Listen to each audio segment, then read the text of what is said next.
Hello guys, and welcome back to the Festival of the Unexplained. I hope you've all had a great evening so far, and I just want to say thank you again to everybody who has donated.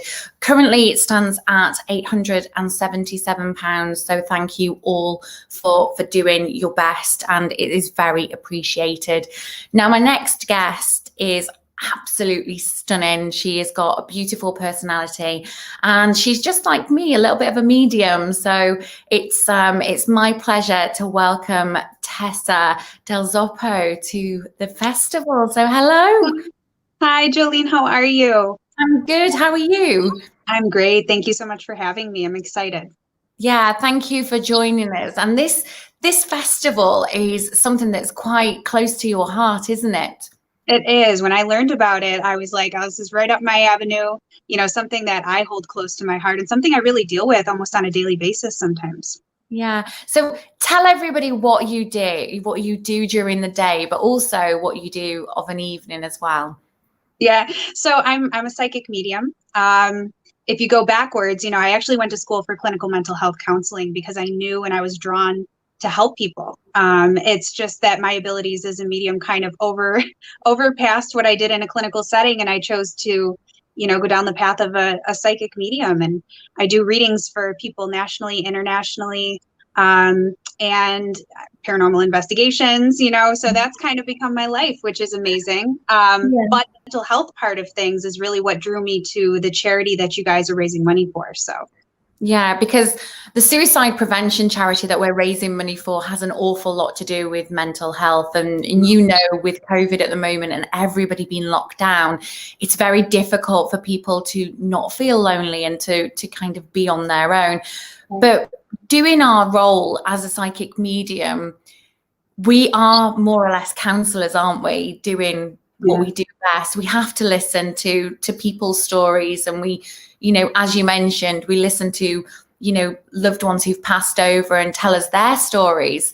But, how do you actually deal with all of those stories? Because with you being trained, is it any different for you to kind of bat it off? I use my schooling when it comes to dealing, I think more so dealing with people in the after what I do as a medium, right? So you would know this when you do readings. Yeah. You connect people with people who have passed, and a lot of the things that people deal with here in the physical world, wanting, the people who do get to the point of suicide or these really, really deep mental health issues can stem from losing people that we love dearly, and just not knowing what to do with that grief. So grief is a huge factor with mental health. So, with what I do as a medium, I connect people directly with evidential information as best that I can. And then the aftermath of just helping them to use that information to go forward, in their life. How do we deal with this? What are some coping methods we can use going forward, knowing that our loved ones are okay and at peace? For me personally, I'm always, and this as a medium, right? You take on so much energy that it makes you not know what to do with it after a while. So we have to protect ourselves as well and make sure we're taking care of our own mental health as a medium. Yeah, and sometimes it's quite difficult though, isn't it? When you have to tell the harrowing stories, and sometimes I don't know about you, but obviously from personal experience, when you've dealt with somebody who's suicide, for instance, that what we're talking about, when you've brought somebody through who's actually taken their own life, and the family is still wondering why it's happened. That is quite an emotional trait. And I don't know about you, but sometimes I find it tugs at my heartstrings quite a lot. It does. It's really and I think, a lot of people don't understand, because how can you understand unless you're in our shoes and have the ability that we do? But, to deliver information that's really difficult and it's heavy, right, and traumatic. It's hard. It's hard. It's almost like how doctors, when a doctor delivers bad information to their patient, like you have cancer, you have something, that could affect you deeply. It's difficult to have that ability. And that's why I said it's very important for us to take care of our mental health and make sure that we're clear and we're okay, so that we're able to help other people. It's heavy. Yeah. And how do you switch off from your gift? I feel like I'm always on. I don't know. I keep a level of it on all the time. I mean, you know, I have two little boys at home and they have the same gift as me. One of them very specifically, the other one is a little different. He's more like empathic, right? So I feel like I'm always aware because they're picking up on things and I'm always aware of energy and stuff going on around me. But my outlet is usually dance. So I'm an aerialist and a dancer. So the stage to me is kind of my outlet where I release that energy and I feel better. It's always good to have something like that. And children as well are a great, you know, they're a great like distraction as well, aren't they? And especially like you've just mentioned about your sons being quite like you as well. Is it something that's been passed down through the generations? Yeah, my mom's side of the family, you know, my grandmother, we're Italian. So my grandmother growing up, she was religious, you know, and didn't want to talk about it. But looking back at her, the things she would say, the predictions she would make, I mean, you look now and you're like, okay, grandma, you have the same ability, right? But then my mother has it and my mom does readings. She's a medium as well. And then I have it. And then now my son has it as well. So I see it as coming from my mom's side of the family and that it's been passed down for sure. It's very similar. I've got the same sort of situation because it's been passed down through my maternal line as well. Oh, And wow. my mum's not, she doesn't practice mediumship all that much. She'll say the odd thing, but my mum's more into Wiccan. So she's into more of the pagan side of things and, you know, the spell casting and, you know, she loves that. But my grandmother was exactly like us. She just, you know, she used to do readings. She used to be, you know, always talking to people. And sadly, I never got to meet her. But obviously, even though she's in spirit, we still obviously have those people around us, don't we? Absolutely. I mean, I feel my grandmother around me all the time. And it's funny because it's like for us as a medium, we don't connect with them the same way as we do other people's, you know, loved ones. But I feel my grandmother around me, as I'm sure you do with yours, all the time. It's almost like she's constantly here telling me things or validating things for me or helping me through things, you know. So it's interesting how it works. But that's awesome with like the Wiccan and pagan background. I have a lot of friends and even family who are into that. So, and practice it. So it's very interesting. Yeah. And I think, you know, everybody within the paranormal, everybody has their own calling. And we always say this, you know, the paranormal, you don't choose the paranormal, it chooses you. Yes. And these gifts are, it's like, I don't know, it must be like a golden magic wand, you know, when you're stood in that little queue, you've got, you know, this is your family, you're going to have this gift, you're going to have this. And I find it fascinating because I work with mediums all over different paranormal teams. But how do you bring your gift to the paranormal teams? Well, I always say it's funny because when we talk paranormal, I always say like I'm not a paranormal investigator, right? I'm a medium. Do I do paranormal investigations? Yes, I tag along. But you know, the questions are always like, well, what's your favorite tool to use, or what do you go to first? And I'm always like this. I'm like right here. This is my favorite tool. And it's true though, and you know this, it's like when you walk into a location, right? Like I see things, I see and I hear things, right? So ever since I was little, clairvoyance for me was always the strongest. I see things very much like a movie reel.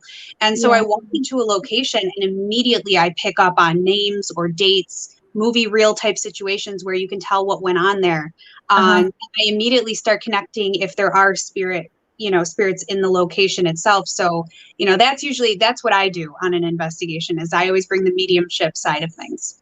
That's amazing because it's just that I feel like, oh my, it's just like everything that you say is everything that I do. It's like, I don't know why Karen, like this interview was literally just, I wasn't supposed to be interviewing you. And Karen said to me, please, can you interview? And I was like, yeah, of course I will. Yeah, it's fine. She's like, she's been with the G crew on the podcast. And I was like, yeah, no problem. But now it's just so strange. And I always think that fate has this uncanny way of intermingling people when they should be. But how you see things is exactly how I see things. However, I've started now to see things more in people writing. You know, people writing in their own hand, and it's strange. I amaze myself sometimes. But do you find that you have any other skills, even though you're a clairvoyant medium, but have you ever tried automatic writing or anything like that? So it's funny because when I was younger, um, my father's best friend passed away. And I had to have been maybe 8 years old at the time. And I woke up in the middle of the night, and it had happened, kind of in the middle of the night. And I remember telling him something without knowing that his friend passed away, right? Because I'm young, and you're just kind of understanding what's going on, and that you're different than other people, but you don't necessarily understand you're a medium, and you're really connecting with these people who have passed. So I delivered this message to my dad, and he was just full blown in tears. And then I remember going back, and every girl has their little diary and stuff at the time. And I would write in my diary every day, but then I realized I was writing things down, and then I'd read it back and be like, why did I just write that? And then I'm realizing that it wasn't me writing that. But at the time I was so young that I didn't understand where it was coming from. And it's funny because I kept the journals, and I look back at it and I'm like, I was automatic writing, but I didn't realize it back then because I was so young and I didn't have anybody, who understood what that was. So I dropped it. And then as you go on and you decide, okay, you're a medium, you're going to go down that path, you're going to, develop it more and understand it more. I went straight to, the clairvoyance, the clairaudient, and as an empath, you feel things as well. And so I usually use that, but there are a couple times, I could say where, during a reading, I write a lot, and I don't know if that's just me putting it down because my mind works so fast. So I make sure to write things down so that as I'm talking, I don't forget it. But I think it's just a combination of things that you develop as a medium, and you just get used to the rhythm of it, So I haven't really done automatic writing, I think, since I was younger. Yeah, it's strange, isn't it? Because even though we do have these skills, I always think that there are other skills that we are taught from a young age that they kind of drop off the radar. But I do think they do come back into play when we start to really put our minds to it. Yeah, for sure. Yeah. But with Calm at the moment, with the suicide charity that we're currently working with, we want to discuss the mental health side of things, and what drew you to becoming. You mentioned you're a naturally caring person, and that's what you wanted to do to help people. But what actually led you down that path?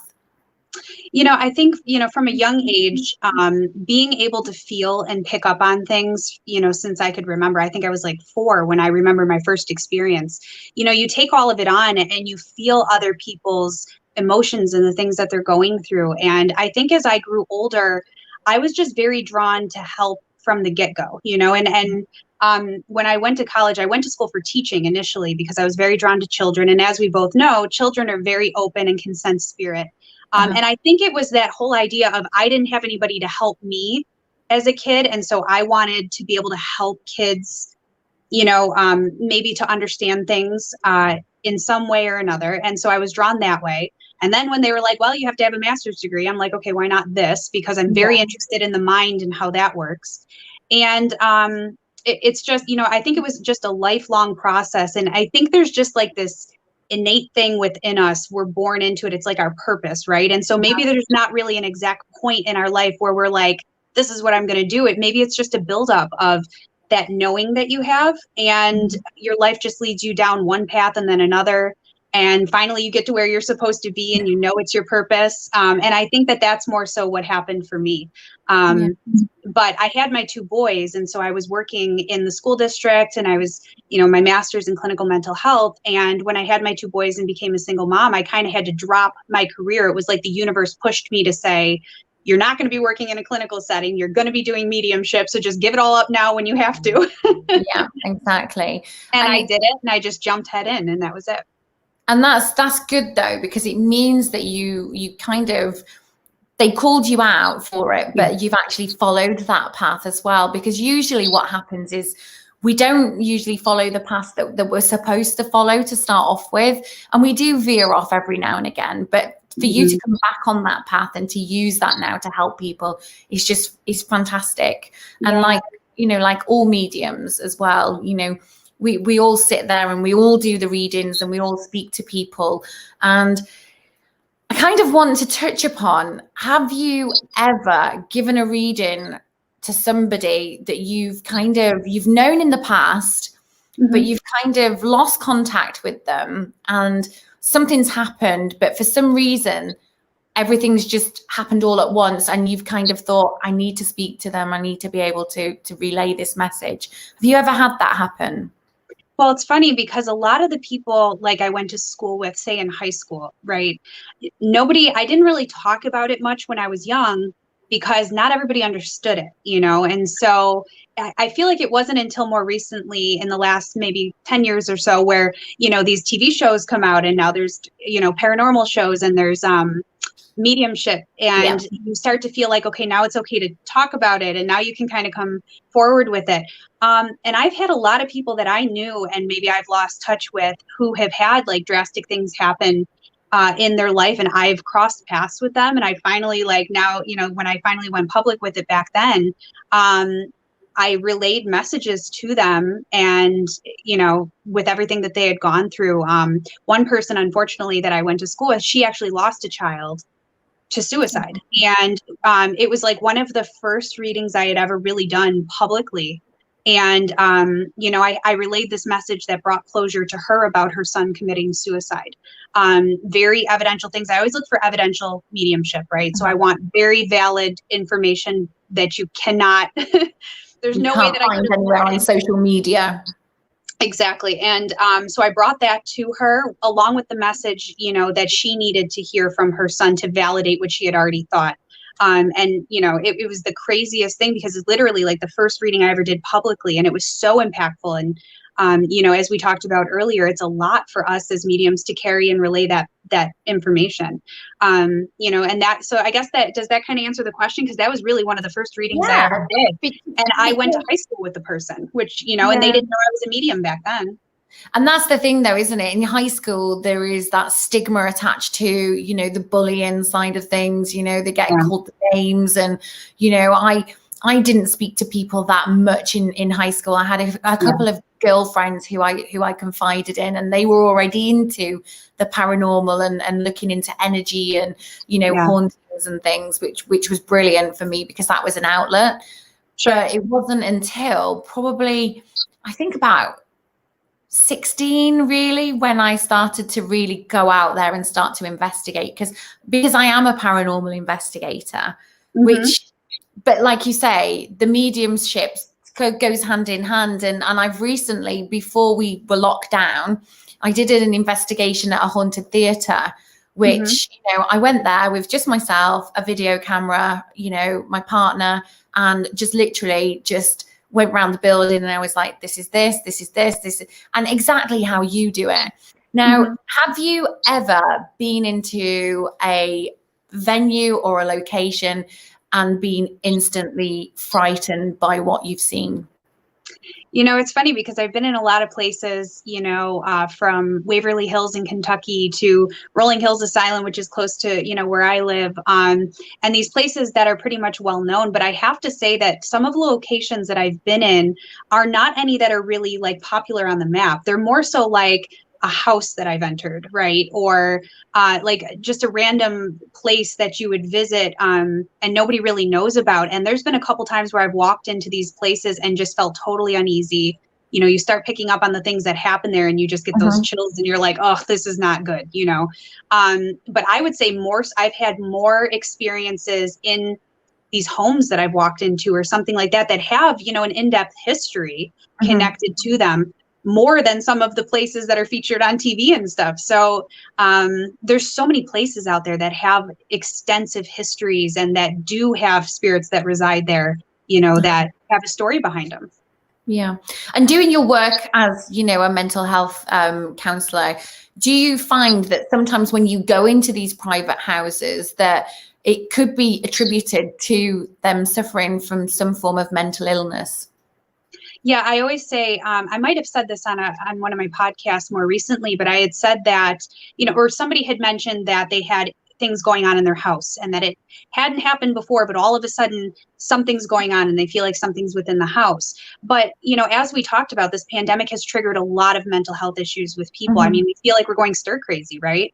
And most poltergeist type activity can be caused or is caused by our own energy.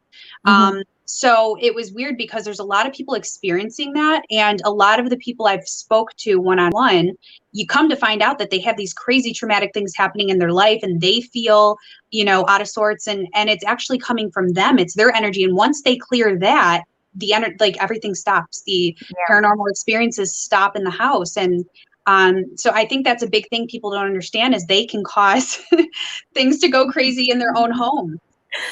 Do you think that us being locked down in this pandemic, that, we're spending an awful lot more, well, we are spending so much more time at home. Do you think that people are slowly coming around to the realization that they can be haunted and it's not part of it's not part of any mental illness, but they're picking up the energy vibes within the home because they don't really spend that much time there. Yeah, we go to sleep, but now we're here all day, every day. Do you think that, that could happen, that people picking up on people who are just passing through, so to speak? I think for sure that if, prior to the pandemic, right, everybody's busy. And like you said, they don't spend much time at home.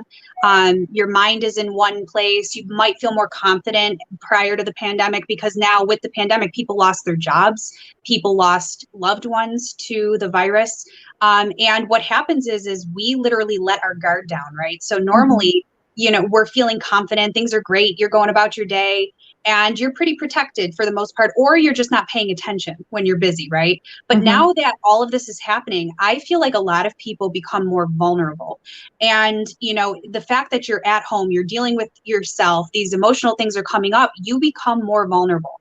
And when you're vulnerable, not only is it easier to pick up on the things that are going around you, but also, those negative things that might be lingering too, people are now noticing. I think it's just really opened up people's awareness, like you said, to things that are happening around them. And then also when you're vulnerable, those negative things do want to attach to the vulnerability, they prey on that. So I think that it could be a couple different things going on with people. Okay. And have you dealt with any sort of low level entities or anything like that in your work? I've come across a couple locations where I've walked in and I know that there's something low level there. But for the most part, I feel like it's very rare. I really have. There's been times in my own life where I felt low level things, when I've been going through a lot, or it feels like the world's crashing down on you, right? And you become vulnerable. I've picked up on a couple of those things within a house that I lived in that had a lot of activity as well. But I'd say it's more rare. It's just those instances every once in a while that you pick up on, because I think people don't understand, but those negative energies or if you want to call them, demonic, whatever you want to label it as, they're much more rare than people, know. You see it a lot on TV and stuff. And, a lot of people talk about demonic, this, that, and the other, but it's actually more rare than people understand. So a couple times, definitely, but not as often. So maybe that's a good thing. It is a good thing. And do you pick up portals, or are you able to pick up those portals in any of the locations where you've been? I think I just have my own idea of what a portal could be, or maybe, because I think everybody has their own set of beliefs, maybe based on experiences that they've had. And, as mediums and psychics or paranormal investigators, everybody has their own experiences, which then they develop beliefs by. So I've been in places where they've claimed to have portals, but I sometimes view it differently, only because I work differently as a medium, right? So I can't necessarily say that I've felt a portal before, just because I view it so differently, and I believe that spirit will come and go. I believe in residual energy. I believe time in general can have to do with, spirits or picking up on residual energy in a location. So I just think there's a lot of different things at play. Yeah, it's strange, isn't it, when we talk about, obviously, like the demonic, a lot of people just, it's a show, it's a word for entertainment purposes, isn't it, the demonic? But we believe, well, I believe that there are, the low level entities out there, and people actually attract themselves, and obviously through the mental illness as well. Yeah. But I'm just trying to think of, when have you had a time when you've actually met somebody and you've wanted to have a conversation with them, but the feelings of absolute dread just come over you and you just cannot deal with that person? Yeah, There's been a couple people that I've met where, you know, and you know this, immediately you have that feeling of like something's off. Yeah. You want to be nice about it, but you're like, you could stay over there and I'll be over here and we're good. So, Yeah. but it's funny because there has been, you know, one person in specific I can remember that I came across who definitely had what I believe to have been an attachment. And I feel like this attachment would have maybe happened throughout their entire life. And the more you speak to them, you see it in their movements, you see it in their eyes, right? Because their eyes tell a lot. And you could just tell something's up with them. And that's their own work that they need to do in order to get rid of that and clear themselves of that. But there's one in specific that I'll never forget. It was almost like, and there was a couple times where like their eyes looked like they changed, right? Mhm. Like literally, it was almost like their eyes went dark. And I don't know if it's because of what I do as a medium where I can sense it energetically or if it actually happened. But, and that was kind of my cue to be like, okay, I got to go. Your eyes just did something funky. I'm out of here. Like there was a couple times that I've noticed things like that. And it's interesting how it can take over and how it affects people differently. I've got a question from SJ Smith, and she's saying when she's trying to sleep, she sees faces only when her eyes are closed. It's different faces every time. Some look morphed. Do you think that this is a gift? That's very interesting. I think that, you know, when we sleep, I hope this can help you. When you sleep, you know, our bodies are more calm. I think it's funny because most people think like, okay, nighttime, it's spooky. And so ghosts come out at night. The reality is we pick up on paranormal or ghost spirit, whatever you want to call it, more so at night, especially when you're sleeping because your body is more at rest. And so with spirit operating on a higher frequency, if your body's at rest, you can sense that better than you would if you were awake during the day and you're going, right? So unless you're a medium and you practice it every single day, when your body's at rest, you will pick up on spirit more so. So I hope that makes sense. So for you, was it SJ? What's her name? Yeah, SJ. SJ. So for you, you know, when you're sleeping like that, if you're not working on your ability and you do have, you know, that ability, when you're sleeping at night and your body's resting, it will start to come out more. So those faces that you're seeing could very well be spirit, you know, people trying to show themselves to you. What you can do though, if it does bother you, you know, is work on blocking yourself at night and almost creating a bubble around you so that that doesn't happen to you at night. Okay.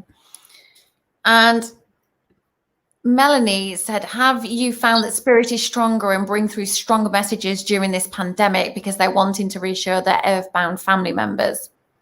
I think it's the opposite. I think the people here in the physical world want and need more validation and guidance from spirit. Mm-hmm. So I've done a ton of readings, obviously, during this pandemic, but I feel it's more us here in the physical world who are suffering more, who are looking to our loved ones in spirit to help us, or we need validation. So I think it's actually the opposite. Okay. So how do you know that something's attached to a person?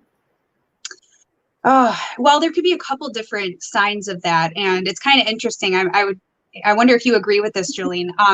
But I think number one, if you have any level of, you know, being an empath and you have an intuition, I think there's an immediate knowing, right? That you get when you're with somebody. You just are like I said before, right? Like something's off about this person. I don't know exactly what. A lot of people you'll notice have gone through some type of trauma. You know, one of the things I focused on in my mental health education was PTSD. So I had family members who served in the military who did suffer from PTSD. So anybody who knows what PTSD, it's post-traumatic stress disorder, and that can come from a range of different traumatic events in a person's life. I've noticed personally that a lot of people who have gone through traumatic events in their life will be vulnerable and susceptible to having an attachment. So I think those two things are linked, but I definitely say, you know, immediately just by their energy. You can see sometimes that people are very like almost depressed, or, you know, they can't, sometimes they don't even know what they're feeling anymore. It almost feels like it's somebody else, you know, in their body in a sense, not so much a possession, not like that, but it's almost like they can't sense their own, you know, feelings and stuff. It's so foggy for them. It is strange when you talk about that gut instinct, and we all have it, don't we?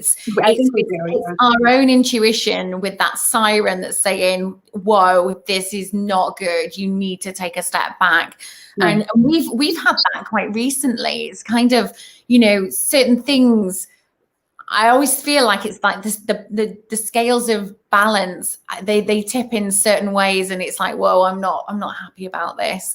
And it's exactly as you say, though, something's off, and you need to listen to that gut instinct, don't you? Yes, absolutely. I always tell people, please trust your intuition.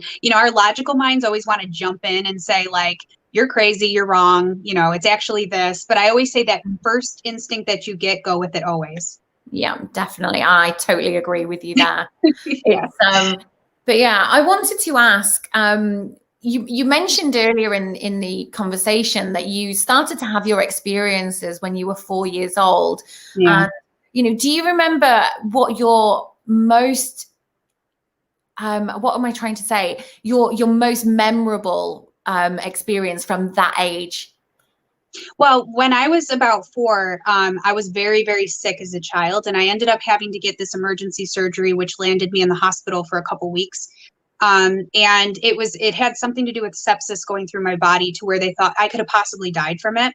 So being in the hospital as a child for that long, my very first thing I remember is these white figures coming into my hospital room.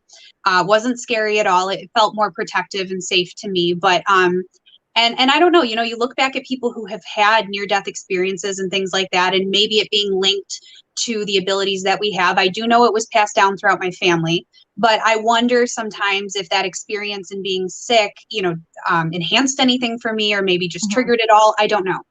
It's interesting to think about, though. And then following that, when I went back home, I had a man coming into my room every single night for, close to a year. I was terrified as a kid. And it took me a long time. I would just hide under my covers and not acknowledge this person because it freaked me out. But then finally I woke up one day and I saw him there, and I finally almost got angry, and I was like, why do you keep coming in my room? Come to find out, he was my uncle who died he died in the house from an overdose before I was born. And he basically relayed a message to me that I ended up giving to my mother. I named the outfit that he was buried in, nicknames, just everything about him. And that was kind of the knowing that I had some sort of ability to connect, but another very, and it was weird because then after that, I was at a bus stop. This is so strange, but I was at a bus stop and I'm going to school, and this Native American man dressed in full gear came up to my mother and I and looked at my mom. We've never met him before, never saw him again after this, but he came up to my mother and I, and he goes, your daughter is having experiences and she could see spirit. He goes, and she's having a rough time at night. My mom's looking at him like, how do you know this? And he made me a dream catcher to put into my room to try to help me through it. And then he disappeared and he was gone. And my mom, I still have the dream catcher, and, and it did help me actually, to get rid of those scary experiences that I was having as a child. So my whole life has been spirit, and paranormal experiences and just random things like that. So I have stories for days. Well, we want to hear them. I know, I have so many of them. And, so it's strange because, as a kid, you have more vivid experiences because as, children, even animals, they don't have that logic and judgment that we have, as adults. And that's why I say your intuition says something to you. Our logical mind wants to dismiss it immediately. So yeah. Kids don't have that, right? So as kids, we have these crazy, vivid experiences. And I think for myself, I just stayed open. I never shut it off, no matter who called me crazy or whatever. I just kept going with it, and I kept myself open, and it never diminished. So I think I've always had very strong experiences because of that. Yeah. And it's interesting to understand how you've had, like when you talk about near-death experiences, because a lot of people have said when they've had a traumatic accident or something like that, that they've had a knock to the head or something, and they've automatically started to have gifts, happen. And I find it fascinating because the human brain, you studied this anyway, is just awash with just, it's so complex, isn't it? Yeah, it's crazy. Well, because, on average, most people only use 10% of their brains, right? So I wonder, as mediums and things like that, like, and I know there's studies that have been done, but, what different parts of our brain do we use, or what else is triggered with the paranormal? But, we only use regularly 10% of our brains. Yeah. It's crazy to think about. And we have to shut it off though, don't we? We have to use our subconscious quite an awful lot when we're doing readings. And, how did you learn to switch off your rational brain to say, I'm not crazy. This is exactly what's happening. This is exactly what I'm seeing. Well, as you know, probably it's probably the similar for you, but as you do more and more. So when I first started going public with it, at first you don't have that confidence. You're like, what if I sound stupid? What if I'm wrong? And you're constantly doubting yourself. So I think confidence is the first thing that you need to develop for yourself, because once you're confident in what you do, then you don't second guess it. Another thing that I did is, when I had said before that I write or I draw or I fiddle with something, like something's always in my hand, you'll notice, and I always am doing something. I might look crazy, I don't know, but I always have something in my hand, or I'm drawing, or I'm doing something. And just the motion of doing something else, keeping your conscious mind busy, then you're able to channel and tune in more to that unconscious mind, which is where, spirit is coming in. So it's funny you mention about playing with things and your hands and everything. I don't know if you do this, but you obviously work on a stage. But I know if I'm on an investigation or anything, my hands are always here, and I'm fiddling and I'm talking with them, and I look like an absolute loon sometimes, just literally here, there, and everywhere. And I sit there and I'm like, I have to apologize to people because I'm like, I talk with my hands a lot, so I'm really sorry. I do the same thing. I look back at like some of these live venues that I do gallery reading, and I'm Italian anyways. And everybody makes fun of Italians. We talk with our hands. It's always like this, but I watch these videos back and I'm like, I look crazy because I'm walking around and my hands are over here, and I'm like, maybe because I'm not sitting down and I can't fiddle, my hands go crazy. It is funny though, especially when you do look back and you're like, what was I doing? Right. You're like, I almost hit that lady over there because my hand's flying this way. But they keep having me back on stage, so I got to be doing something right. You must be. Gary wants to know, do you see your spirit guide or other people's guides around them? What's strange is I do believe that people have spirit guides, and in a lot of readings that I do, that comes up for people. For me, I don't use spirit guides. Even when I read, I go direct.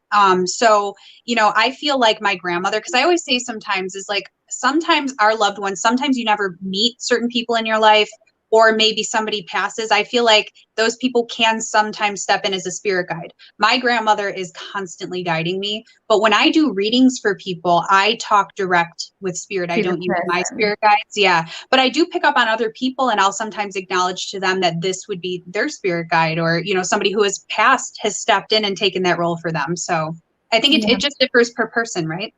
Yeah. And what advice would you give to somebody who wanted to kind of go down the route of trying to open up their own spiritual calling, so to speak? Yeah. Well, and as you know, everybody channels differently. So you have things like clairvoyance where you see, you have things like clairaudience where you hear. Most people, I think, especially during the pandemic, they're getting in touch with that empathic side, right? Because they're feeling things, they're picking up on things. I always tell people, number one, if you're feeling like you see or you hear something, write it down, make mental notes of dreams, or like when you wake up and you have dreams, because spirit will deliver messages in dreams. So I always say, write things down and then look at the symbolism, things like dream dictionaries, because for me, and I'm sure you understand this part of it too, is during reading, we kind of have our own dictionary, like this means this, right? Or when they show me this, it means that this person passed from this illness, and you make this whole dictionary for yourself. So I always say that if you are picking up and you're seeing things in your mind's eye, or you're hearing something, write it down. Maybe use things like a dream dictionary to figure out what the symbolism might mean. And, just keep working with it. I always say, like, the best way, if you want to do readings or if you want to pick up on things in locations, like on paranormal investigations, write it down. When you walk into a location, if you pick up a random number, write it down. It could be a year of something, it could be an age of somebody who died. Just is crazy. If you see an apple in your mind, write down apple. You never know what it could mean, so don't let your logical mind get involved. Just write it down, look it up, and just keep working with it over and over. That's good. Yeah. And, you mentioned regarding back in high school, I'm just going to go back again to high school, because you mentioned that you never really talked about your gift. And, we've all said we don't talk about things because of fear of bullying and, being called crazy and everything else. Yeah. But did you have that one person who you would have confided in at school, who you told? Not really. I had a couple close friends, and I can't say that they weren't supportive, but they didn't necessarily believe in it. And it wasn't until I went public with it that they were like, oh, she's serious. Like, she's serious. She wasn't kidding back then, So I didn't feel that I had much support back then. The one person I always went to was really my mother, because she had the same gift as me. And, I didn't know anybody else who had the same gift as me. And nobody really talked about it back then. So I relied a lot on my mom to tell her my experiences, because she had similar experiences. And so it's sad, but true, Plus, I think as girls, especially, you're in high school, you want to be accepted and you want to fit in. And, so you don't try to make yourself too different than everybody else. So I kind of fell into that trap, I think. And I'm just having a look at some of the comments that have been said here. So somebody from the Festival of the Unexplained, I'm not sure who this one is, but says that their grandfather was passed 12 years before they were born, but she feels very, very close to them and trusts him. Do you believe that our spirits of our ancestors can come through and, guide people through dreams, like you've just said? It happens all the time. So it's interesting that person, had that experience, because I always say all the time, it's like our spirit guides sometimes are the ones that are so connected to us, are people we've never met. So, the fact that their granddad passed 12 years before you were born, but you have this connection, it's probably because he's right here all the time with you and guiding you through things. It's that little voice in your head that you hear that validates things or tells you, like, no, don't do that. This is the way to go. It's probably because he's very protective of them. Mm-hmm. And what have you got coming up when COVID finally manages to disappear? Yeah. Well, I'm hopefully going to get back, which we're already planning it. I did a live casino show. So hopefully my casino show can get back up and running. We're looking into March. And then I'll probably tour with that, because that was the plan prior to COVID. Definitely some virtual shows and things like that. And there's a couple of things I can't talk about just yet, but they're very exciting. I think that there's a lot coming up, and people can't wait for entertainment to open back up and just jumping back into things. So, people can follow me and keep updated with that kind of stuff. And then I'm going to continue on with my podcast, because I've had a lot of fun with that as well, where I do live readings every Thursday. Yeah, and I was going to ask you about that, because, you are a medium and you do readings. Where can we find you if anybody wanted to have a reading from you? Sure. Until my website is up and running, because I had a website up, I'm revamping it to kind of keep up with everything. And so my website will be up and running soon, which is tessadelzoppo.com. People will be able to book that way. And until then, they could just shoot me an email at tessadelzoppo@gmail.com. And we could book readings that way, but definitely keep updated on my social media, because I have a lot coming up. So your podcast, how long have you been running that? Honestly, it was like this crazy idea that I had when my shows got postponed for the casino. It was when the pandemic hit back in last March. And I was like, all right, let's revamp this. Let's do something else. And I started this podcast. And, my idea was, because I'm an entertainer and I'm a dancer and an aerialist, I believe that there's a very strong connection between artists and entertainment, and then having the ability that I do, or some level of intuition. And so what I did was I started my podcast, and I connected with a lot of people in many different forms of entertainment, people from movies, TV shows, comedians, Broadway, Disney animators, things like that. And I brought them onto my show, talked about the connection that they have to the paranormal or intuition. And then the second half of my show, I do live readings. So, so I do it on my Facebook page as well as YouTube every Thursday, Eastern time, because I'm here in New York in the US. So it's fun. Sounds amazing. And it is true though, a lot of people who are in our line of work are very creative, aren't we? We come up with different things, you're a dancer, I love the, the whole graphics and video footage and things like that. So I do find that there's an awful lot of us who are very, very creative. It's true. Yeah, it's an amazing connection, but I've had a lot of fun with it. I had on some amazing guests, and but next week on my podcast, I'm going to be doing just live readings, and it's great to be able to connect with people from all over the world. So it is great because, even though we've got, the Festival of the Unexplained, we have people from all over the world, and it's fantastic to have you on with us.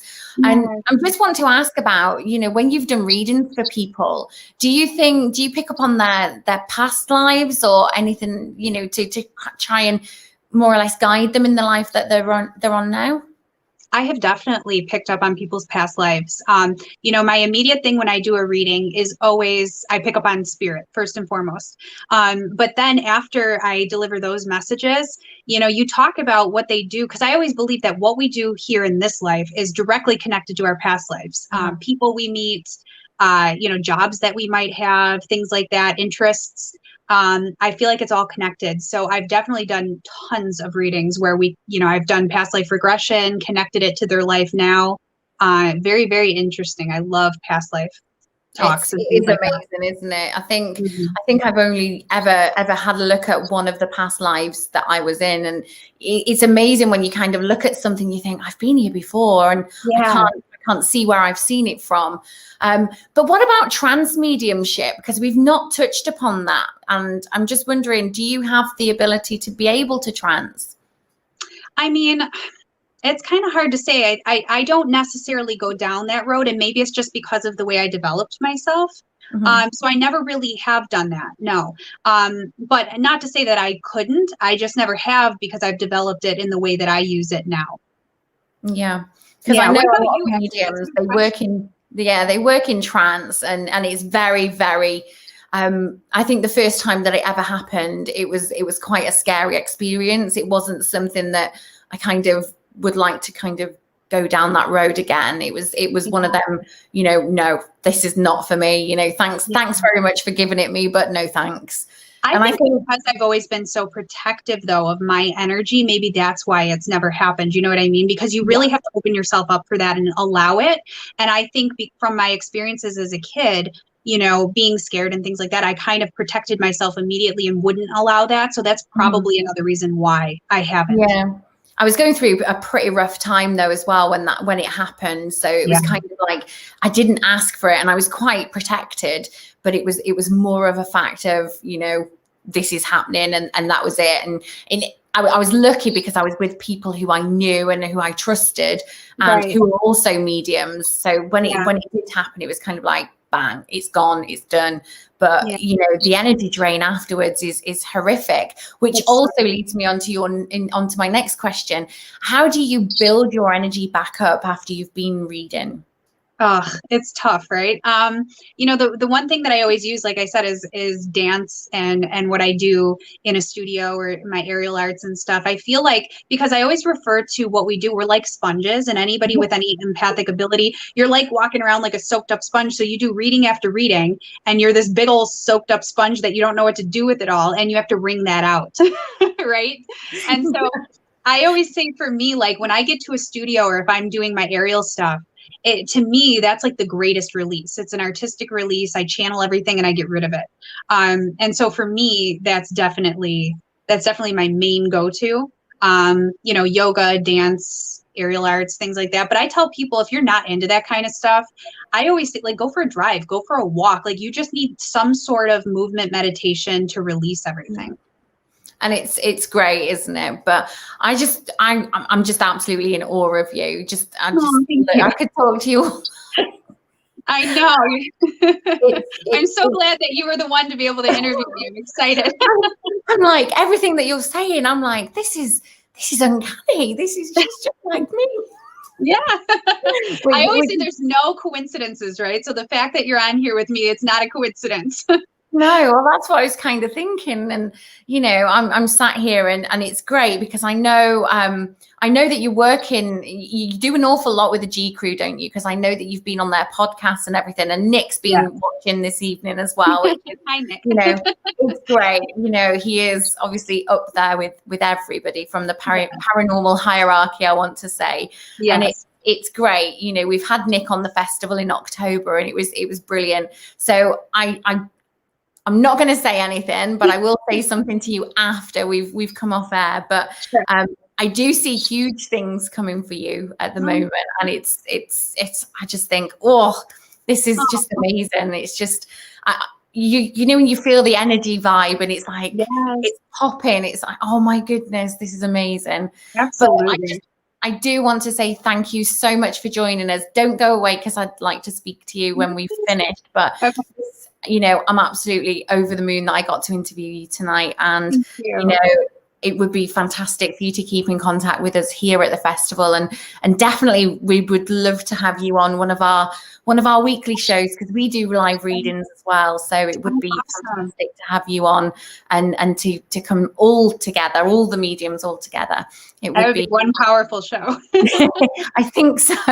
Usually it's Karen and I who usually pick up on different things. I pick up on things and then she'll say something, and it's, you know, it's amazing how many people, when you're working together as a duo, you tend to pick up on things, and it's just amazing. But I just want to say thank you so much for joining us, and I will speak to you in 5 minutes. But guys, thank you so much for joining us this evening, and please keep on donating to Calm. It's an amazing charity. As I mentioned before at the start of the show, we've raised £877. That might have gone up by now, but you know, all of this money raised, it goes to helping male suicide prevention, and you know, it goes towards these life-saving calls that potentially could be made. So please, you know, if you can, please donate. We've also got the boxes of the snowflakes. If you would like to bid on a box, the minimum bid is £5. We've got 6 boxes available, and these are going to be shipped either to the US, Canada, or wherever you are. So we have some amazing prizes in there, and they are a silent bid as well. So we know who's bid for them, but you don't know what the prizes are. But I can tell you that the prizes are phenomenal. So please stay tuned. We've got a very harrowing story coming up for you next. I'm going to be welcoming Howard Petrie to our live stream, and we are going to be talking about some very in-depth issues surrounding suicide and his personal story. So I'll give you 10 minutes to go and get your tissues ready, because you are definitely going to need them. But thanks ever so much, and we'll see you all shortly.